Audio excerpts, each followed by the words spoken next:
Su formidable velocidad y la calidad de sus gráficos convirtieron a Sonic the Hedgehog en un icono de los videojuegos.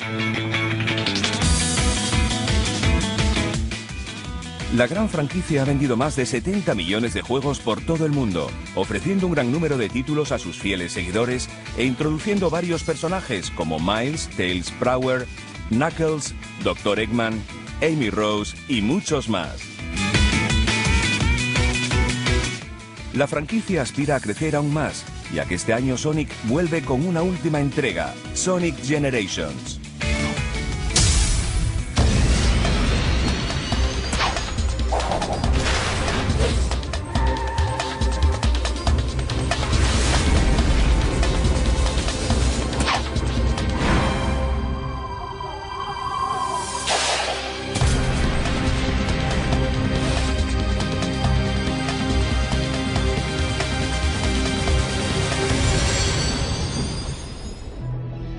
A finales de los 80, Nintendo era líder en ventas de consolas y videojuegos, gracias sobre todo a los juegos de Super Mario y a la plataforma de juego NES. I'd had conversations with Mr. Nakayama, the CEO of the company, about what needed to be done for Sega to compete in the United States marketplace.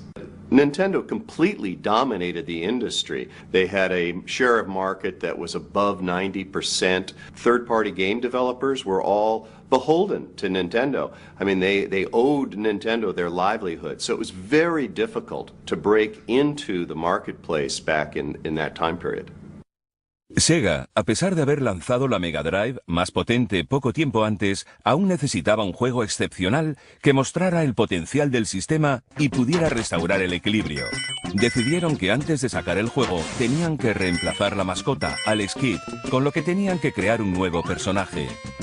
For some time, the management of Sega was aware that to compete with Nintendo, one of the things that would be necessary was their own strong character to compete with Mario. Sega really wanted to create its Sega's Mickey Mouse, Sega's Mario. The view at that time was you needed a mascot, typically a platformer, that brought to life what the,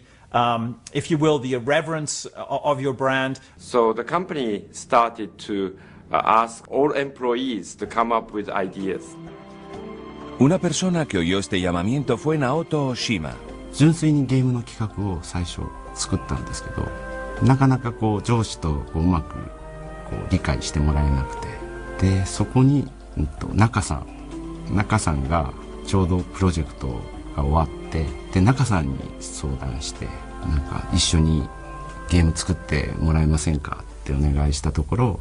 快く中さんがじゃあ一緒にやろうよって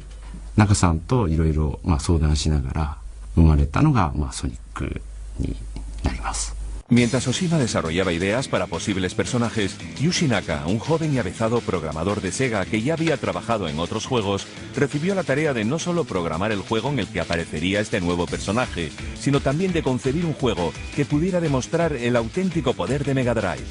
そうですね、僕自身が速いものが好きだったっていうのもあるんですけれども、やはりゲームが上手くなったら早くクリアをしていくところができる方がいいんじゃないかっていうのが、その当時のゲームはですね、バックアップとかがなくてですね、セーブができないので、毎回ゲームを始めると一番最初から始めるんですね。今のゲームだと途中から始めることができるんですけど、昔は必ず一番最初から始まっていったので、そうすると一番最初のステージっていうのはもう何度もやってくるんです。そうすると上手くなってくると、このステージはもっともっと早くクリアできた方が嬉しいんじゃないかっていうのが発想の一番大きな元になって、そのためにソニックは速くなっていったんですね。なのでそれで速いスピードの中でクリアしていくっていう、そこがマリオとかと大きな違いになるんじゃないかと思って作り上げました。Mientras tanto, en respuesta a la llamada para buscar ideas para un personaje y un juego nuevos, se convocó una reunión de la junta directiva. Naoto Oshima y Yuji Naka, junto con el resto de equipos que competían, debían presentar sus ideas por separado y solo una propuesta sería elegida. でその社内プレゼンの時に、うちのチームだけが、ゲームもあって、ぬいぐるみもあって、いろんなグッズをプレゼンで発表したんですね。で、そういうこともあって会社がバックアップしてこのゲームをちゃんとなんか力を入れて作ろうということで、その当時の中ではすごい期間も通常よりも長くもらえて、いいゲームを作れということで作れたというのがスタートになると思います。やはりソニックでの大きな違いっていうと、今までそれまではマリオとかもそうなんですが、ブロック単位でゲームのマップが構成されているところをですね、滑らかなこういう風な形をすごく高速で駆け抜けるっていうところが大きなチャレンジだと思います。で、ここは滑らかに動けるっていうところがある程度目処がついたので、滑らかにできるなら回れるんじゃないかということを思ってですね、僕自身が。で、そこでこういうループみたいなところのプログラムを作り上げてきて、ですけどこれを作ったはいいんですけども、ものすごいここ高速でいくとですね、ループ回らずに突っ込んでいったりとかですね、すごく綺麗に回すのに苦労した覚えはあります。ソニックというキャラクターの絵をいろんな方に見てもらうと、ソニックはすごく子供のキャラクターで、なんかすごく可愛いキャラクターだというふうに思われたので、でも私が思ってたソニックはもっと大人をイメージしてたの。Estando el personaje de Sonic the Hedgehog en la última fase de diseño, en la sede nipona de Sega, creyeron que tenían la mascota y el juego que estaban buscando. El personaje se envió a la sede estadounidense, donde decidieron hacerle algunos cambios para adaptarlo al mercado occidental. I was asked to redesign Sonic from his backstory to his character so that he could actually work in terms of advertising and merchandising, the comic book series, and on TV. The Sonic team in Japan really hated Sega of America's redesign of Sonic. In the meeting, they absolutely did not come around. I mean, they created a beautiful character, and they didn't feel that we had any right to change that character, which is quite understandable. But we were on a mission, and we were going to make Sonic happen in all the right ways possible. We really believed in the redesign of the character, and he needed to be the face of Sega worldwide. After the meeting, however, they really assessed the strength of the game, the strength of the platform, and they determined that the Sega Genesis and Sonic was actually going to be more successful in America and in Europe versus in Japan. And so because of that, they decided that we needed to make the calls required to make this character successful. Sega of America marketing made it a little, in a way, edgier and in a way a little more comical, humorous, and softened it. Con el personaje y el diseño del juego tomando forma para el público norteamericano y el diseño original para el resto del mundo, en Sega creyeron que el impresionante proyecto necesitaba una banda sonora que estuviera a la altura. Para lograr esto, contrataron a Masato Nakamura, compositor y cofundador de la sensación pop japonesa Dreams Come True. I didn't treat Sonic as a game, but a film, because a graphic is great and it has a very strong story. So I thought, oh, this is a movie, film. So I wanted to create a movie music or film music.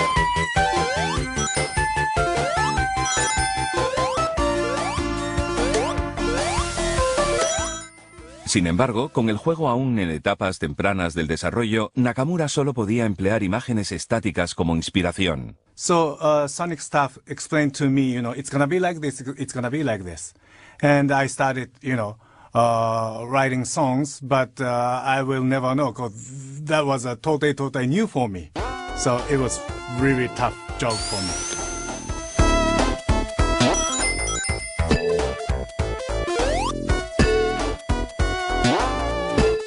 So just because, I wanted to treat Sonic the Hedgehog as a film,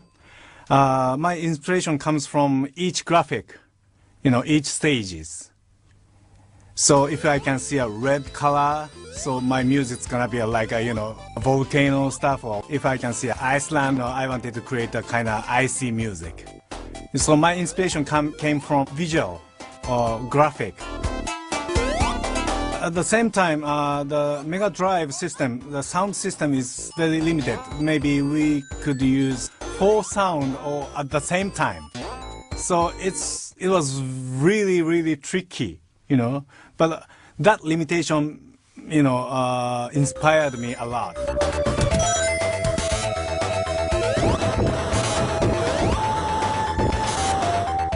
Las versiones de prueba del juego gustaron en Sega e hicieron que aumentara la confianza en que Sonic the Hedgehog sería el juego que le daría a Mega Drive el impulso que requería para demostrar que se trataba de una consola de tecnología punta para la época. 確かにメガドライブ自体はですね、そんなに、その当時でいくと、性能は高い方だったかと思うんですけれども、ソニックみたいなゲームを作るのにそこまで適しているハードではなかったので、かなりプログラミング的にはその高速化、いかにしてそのスピードを上げていくかっていうプログラムはかなり詰めて作っていった記憶があります。I was at Sega Japan and visiting one of their R&D labs when I saw a very, very early version of Sonic. Graphics were half done, just part of the first Green Hill Zone. And it looked interesting from a different distance because it was so bright. But once I got up closer to it, they started going and moving Sonic around, having him roll up into a ball and then start moving.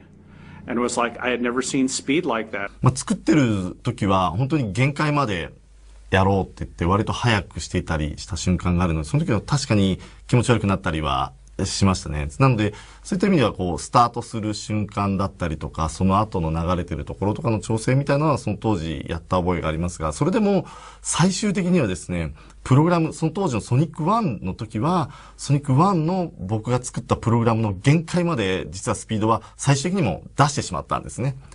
なので、どちらかというと慣れてしまったのかもしれないですね。当初は確かに大丈夫かなと思った瞬間はあるんですけれども。About 2 months later, I went back to Sega Japan and got to see another version of it. The first level was mostly complete, and I was able to go and play it for myself. Then I knew we had something special. Con el juego prácticamente terminado, ¿cómo presentaría Sega este título como algo sin precedentes? ¿Cómo cautivó Sonic al planeta entero?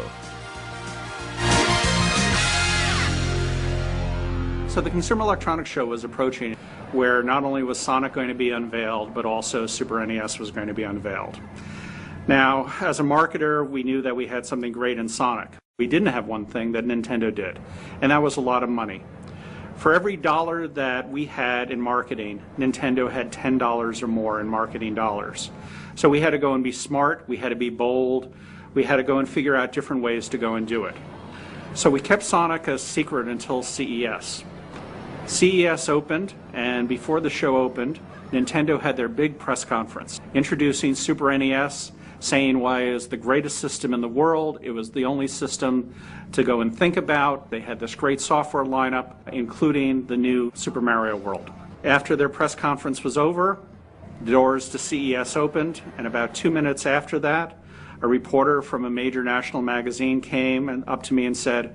Super Nintendo has 32,768 colors. You've only got 512. What are you going to do about it? So silently, I just motioned for him to follow me and walked over to a place in our booth where we had 2 large TV monitors. One had Sonic the Hedgehog, and one had the new 16-bit Super Mario. And I said, which one has more colors? I said, it's not how many colors you have, it's what you do with them. Immediately he saw the difference, and that's how CES started for us. What really started to convince us that we had something great was when we actually focus tested Sonic with, kids to adults, and the reaction towards Sonic versus Mario in that focus test was just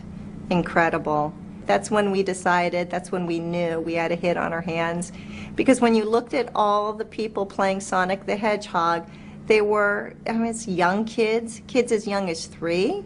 to as old as 50 or 60, playing and loving the character. Para crear un rumor sobre la aparición de Sonic, Sega pensó en una estrategia de marketing muy directa pero arriesgada. I believed in being very aggressive in marketing. I believed in taking Nintendo on head on. So one of the challenges that we had when marketing Sonic is we wanted to go directly up against Mario, and we wanted to do that in TV. We created very competitive TV ad comparing Nintendo game and Sega game side by side with price tag attached to it. And we knew that the minute we would televise a commercial against Mario, that Nintendo would require that we pull the TV spot. Tom and the marketing team asked me, do you think this will be acceptable to the Japan management? And I scratched my head and thought about this and decided not to tell the Japan management until only a few days before we air. And in case they said, you can't air this, stop it, I was thinking to tell them that I tried to stop it, but I couldn't stop it in time. It was, I think, pretty innovative on our part to throw pretty much all of our media dollars against that one night worth of TV.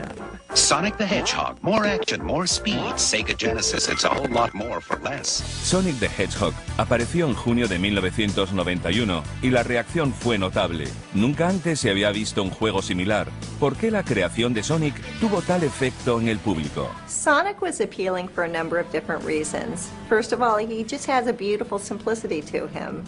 Clean lines, just a gorgeous set of colors, the blue and the red tennis shoes. But secondly, he really communicated the power of the game just by looking at him. When you see those red tennis shoes, you just assume he can run fast, and he did. And his spin attack made it appear as though nothing could defeat Sonic the Hedgehog. And then the attitude at the end was just kind of the perfect topping. 僕が初めてソニックを触ったのはジェネシス、メガドライブの時ですけれども、ソニック・ザ・ヘッジホッグというオリジナルタイトルです。で、その時はそのゲームのスピード感と、あとはやはり音楽が持つキャッチーさ、そこに惹かれました。I was really taken by the speed and the feel of the game. And Sonic the Hedgehog just felt terrific. It was easy to play. It felt good to play, and the speed was just remarkable. I'd never seen a character move that quickly across the screen, and it was like magic back in those days. He had an edge to him. He wasn't your laid-back, soft, nice guy. He had a little bit of edginess to him and a little bit of smart-assness to him, if you will. And I think that made him very appealing to kids and teens. 本当にまず第一印象、かっこいいと思ったんですね。青い、あんな小さな頭身のキャラクターですけども、あれが動いてる姿を見て、もう本当にかっこいい。で、これが、本当に家庭用ゲーム機なのかって驚いたぐらい、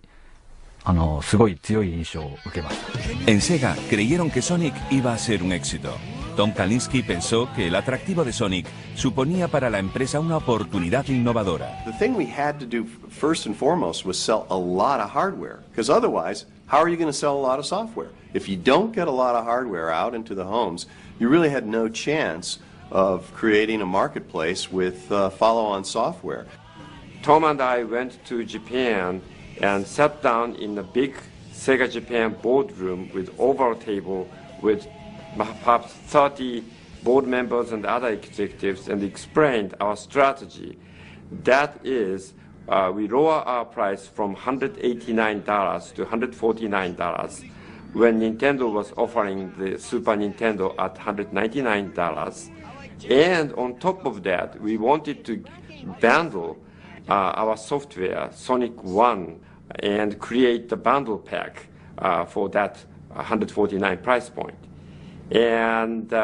as Tom started to explain, I saw Nakayama-san's face sort of turning white and getting angry, and he stood up and said,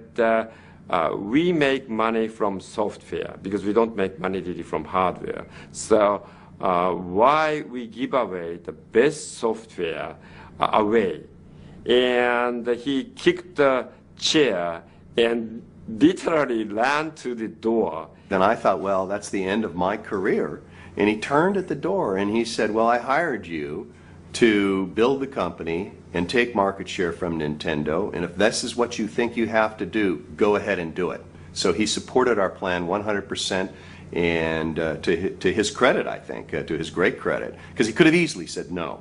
And because of his allowing us to do that, we then went on to really dramatically take share of market away from Nintendo in the next year. The concept of bundling in our industry, i.e. of putting in software with the hardware to drive accelerated sales rates or to forestall a price drop,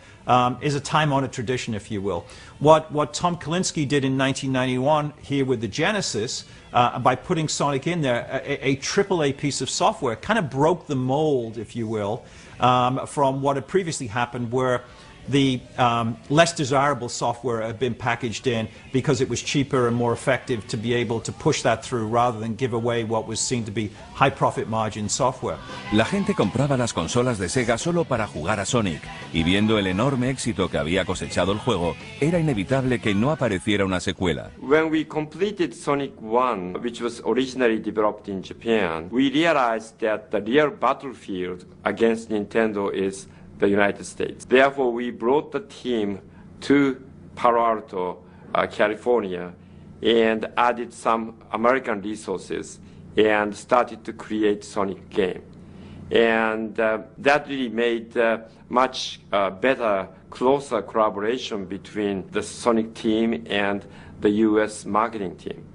After Sonic 1, we wanted Sonic to continue to grow. We managed his career, much like you would manage the career of a famous actor. And so what was important is that, first of all, we grew Sonic's world, and we introduced a new character by the name of Tails, so Sonic had a friend.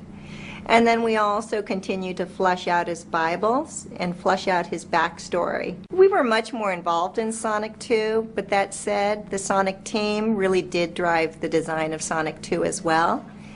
Al Nelson and I were a part of making sure that the new characters that were designed fit within the entire world. But the game was definitely driven, conceived of, and developed by the Sonic team. And they did a beautiful job as well. Una vez listo para salir Sonic the Hedgehog 2, en Sega ingeniaron una maniobra de marketing que convirtió a Sonic en una sensación mediática mundial y volvió a mejorar las ventas de la Megadrive gracias al Día de Sonic 2. Sonic Tuesday was an industry first, and we're proud of it. It was one of the first worldwide launches, if not the first worldwide launch. There was a whole lot of logistics involved in making sure that we had all the millions of Sonics delivered to every single retail outlet and making them hold it until Sonic Tuesday. And I remember talking with the president of some of the air freight companies we were using, and they were pulling their hair out and helping us manage this process of air shipping to every retail store and truck shipping to every retail store in America to make sure the product all arrived the same moment so that it could be at retail that next morning. Nunca antes se habían presenciado estas escenas en todo el mundo por un videojuego casero, con gente haciendo cola bajo la lluvia para aprovecharse de las aperturas de medianoche, hecho inusual entonces en la industria del videojuego. El día de Sonic 2 supuso un gran avance para esta industria, un nuevo patrón de marketing y publicidad que otros imitarían. Los dos primeros títulos de Sonic habían sido éxitos increíbles y cada vez tenían más seguidores. Todo el mundo parecía querer a Sonic. Y mientras la popularidad del personaje crecía, Sega seguía produciendo y sacando al mercado más juegos para añadir a la franquicia. Aparecían seguidores de Sonic por todas partes y con ellos una locura competitiva, ya que los fans querían demostrar quién era el mejor entre sus amigos. Everything we did was with this one goal in mind, to make Sonic a very, very strong brand, a preeminent brand in the video game industry and also for kids' products in general. I believe that it was the first time anybody dared put their lead product in with the hardware. It was the first time there was TV shows developed around a character. I think it was the first time there were Happy Meal promotions where we sold 50 million Happy Meals with Sonic characters in it. I think it was the first time a character was in the Macy's Day Parade. from a video game. So I think there were a lot of firsts that we did. And certainly it was the first time anybody made fun of their main competitor in television advertising and kind of ridiculed their main competitor in television advertising. Más tarde, en 1998, el paso de Sonic al 3D fue un gran éxito gracias a Sonic Adventure para Sega Dreamcast. そうですね、この20年間の歴史の中で、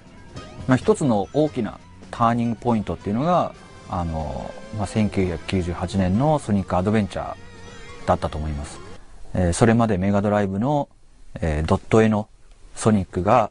3D になって、で単にそれが 3D になるだけではなくて、キャラクターとして初めて声を喋って、キャラクターが一体どんな気持ちでどういう目的で敵と戦うのかというそういうドラマ的な部分が初めてこうゲームの中に、加わったのがソニックアドベンチャーでして、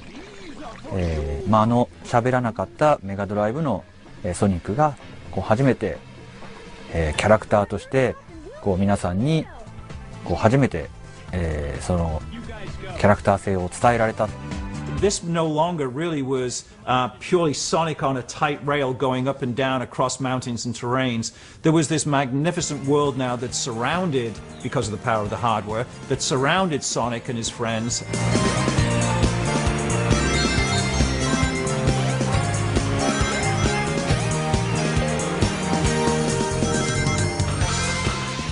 やっぱり当時の16ビット機から、ドリームキャストの方の新しいハードで、展開する新しいゲームということで、そのハードの性能が上がることで、表現できること自体もやっぱりすごく大きく飛躍するので、それを見た目デザインの方でどう表現していくかっていうところで、そのキャラクターの見た目の変化によるインパクトっていうのと、そうですね、実際のその表現力がアップした部分で各キャラクターのアクション性をいかに大きくカメラが引いたり寄ったりした時でも見せることができるかっていうところが、スムーズに行えるように調整しながら制作しました。Tras el éxito del paso de Sonic al 3D, vinieron más títulos. El equipo de desarrollo siempre se planteaba el desafío de mejorar el nivel de cada juego, hasta llegar a títulos recientes como Sonic Colors. ソニックカラーズで初のディレクターという、大役をいただいて、どうやって、お客様に喜んでいただけるような、ソニックの新しいゲームを作っていこうかというふうに考えたんですけれども、そうはいえ、うちのソニックチームはもうソニックを作る優秀なスタッフが揃っているので、私よりもソニックに対しては、もうベテラン揃いとのチームであるというところで、ソニックを作ること自体はもう基本的に、スタッフのみんなに任せようというふうに私は考えました。そして私自身は、それを、よりハイスピードアクションの特にアクション部分、プラットフォームアクション部分にフォーカスしていくように、全体をこう誘導していくような立ち回りをしようというふうに意識して、作っていこうというふうに、考えてました。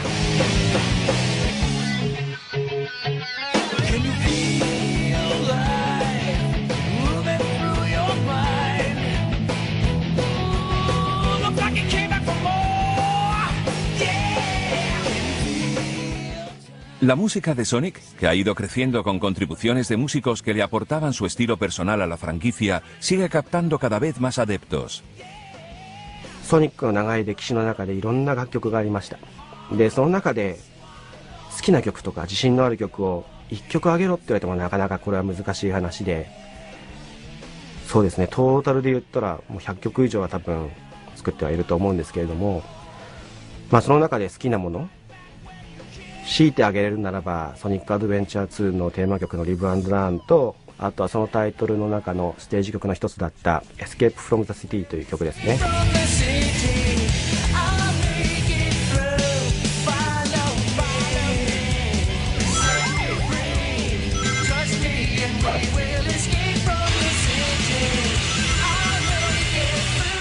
で、他の方、例えばオリジナルのソニックの楽曲を担当されていた中村さんの曲で言えば、僕はソニック2のエメラルドヒルというステージの曲が好きです。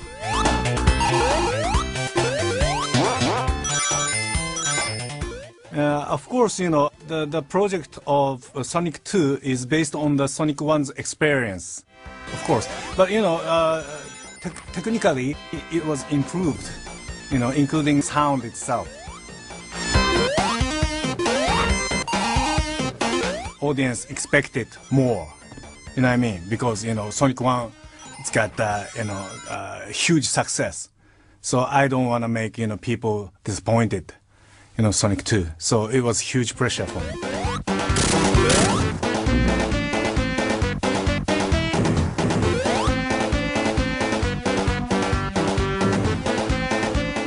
ソニックシリーズの中でこれまで自分が担当した曲で、思い入れがあるというか、一番力を入れて注いできて、力を入れて作ってきたのが、各タイトルごとのテーマ曲だったりします。で、やっぱりどの作品でも一番そのテーマとなるものが一番その作品の核となるものを表しているので、ソニックのタイトルの、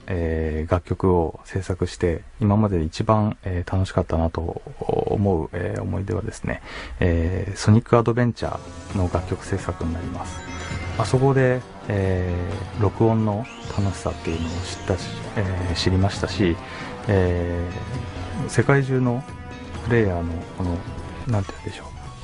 クオリティの高さというのをもうまざまざと、肌に感じた初めてのタイトルでしたので、今ある、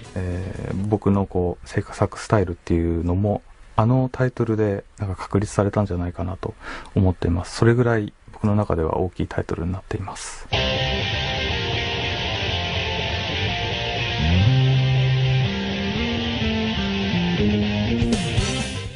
Para celebrar su 20º aniversario, Sonic está listo para volver en Sonic Generations, un juego que abarca las épocas clave de los memorables 20 años de historia de Sonic. Sonic Generations の特徴になりますけども、2D の、クラシックのステージが今回は、今の、PS3 や360といった次世代機のハードを使って、3D となって、しかも、すごく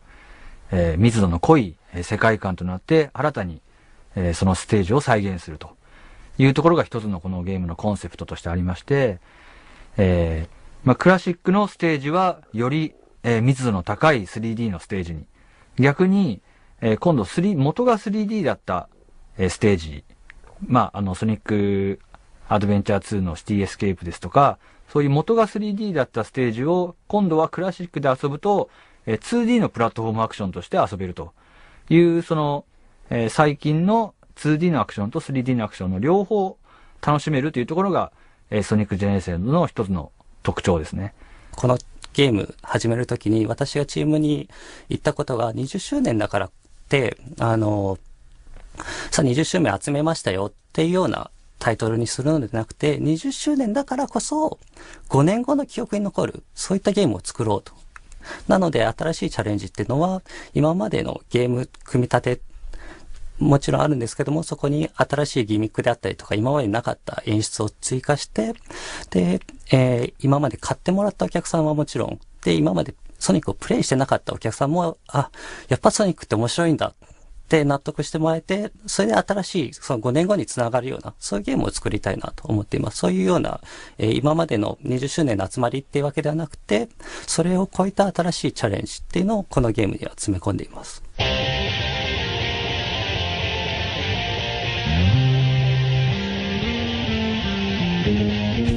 It's incredible to think now that we're in our 20th year of enjoying Sonic the Hedgehog games.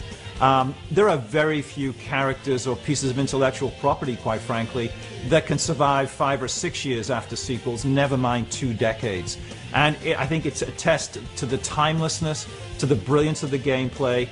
to the richness of the world, that is Sonic the Hedgehog and all of his friends, and the fact that he has seamlessly transitioned from platform to platform to platform and never lost that edge, never lost the uniqueness of the gameplay, never lost that cheeky, irreverent feeling that we all get when we play Sonic. And I think